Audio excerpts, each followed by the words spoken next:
Now, there are some people in the freedom movement who say, I'm not going to vote. Voting isn't going to change anything. We need to just crash everything and build a new system. And that, it perturbs me because it discourages people from getting involved in politics. Obviously, I'm still involved, very much you are as well. What would you say to people who are pushing this line and encouraging people not to vote? You're playing into the hands of our enemies, and you're walking into a trap. Basically, if you don't vote, mathematically that effectively is a vote for Mm, whoever wins, which will usually be Labour or Tory in most parts of the country. So mm, if a Labour candidate wins and you haven't voted against them, you have as good as voted for them, and you are endorsing whatever they do. mm, I mean, we see all the stuff on the internet. I think it's a lot of the time, to be honest, it's laziness dressed up as mm, some sort of virtue. I'm not going to vote because I stand outside the system.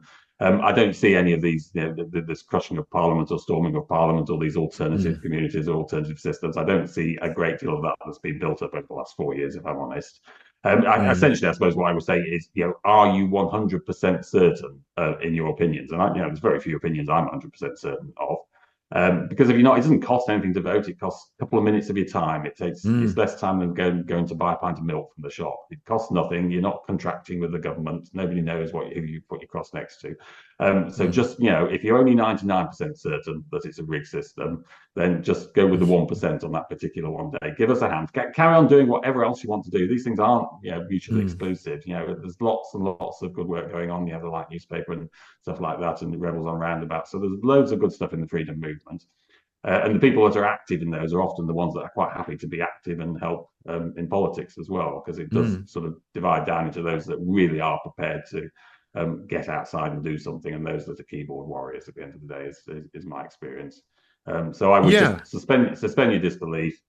Please go and vote for us, or vote for another Hmm. freedom-minded candidate. If there isn't, if you genuinely have got a choice between Labour, Tory, Liberals, and Greens, etc., if there isn't, a small party like Heritage and Independent, or one of the other sorts of small, vaguely freedom-minded parties standing, then it's far more effective to spoil your ballot paper, because they do notice that. Spoil Mm. it with with a statement, "I do not consent," or the vaccine is dangerous, or whatever you want, your own particular choice statement, because those get read by the Mm. candidates of the counts, as you know. I mean, they're pretty boring, these overnight counts, and Yeah. quite Well, no, often no, quite often the highlight is looking at the spoiled papers, isn't it? That's well, one of the I've most been to a interesting num things. Yes.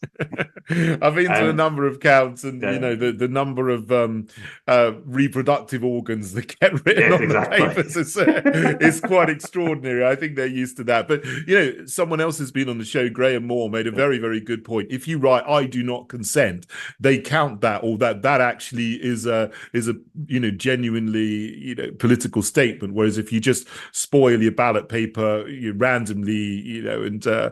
without saying anything of meaning, it doesn't, they don't Okay, care. I didn't But know if you that. I mean, write that's "I news do to not me. So consent," yeah, yeah. So do then that that. If does you mean haven't got, something. Mm, but do check out the other candidates first of all, mm, because there may be somebody on the list who is actually on our side. Because mm, I mean, I was doing this with Freedom Alliance accounts, and you mm. see that statements like you're all Yeah, supporting the vax, and it's like, we've got a political party here that's been set up specifically not to do indeed. that, and you're all anti that statement on the ballot Yeah, paper. well, It's quite frustrating. Yes. Yeah. yeah, well, I certainly hope that, you do very well where you are standing in West Yorkshire. Very, very important post and election there for a lot of people. And, obviously, the Heritage Party is going to be standing candidates as well in as many places as we can in the locals and the national elections. Anyway, I'm sure we'll speak again before the elections come around, Jonathan. Thanks so much for joining me today and talking about what you're doing. This is today's News Talk,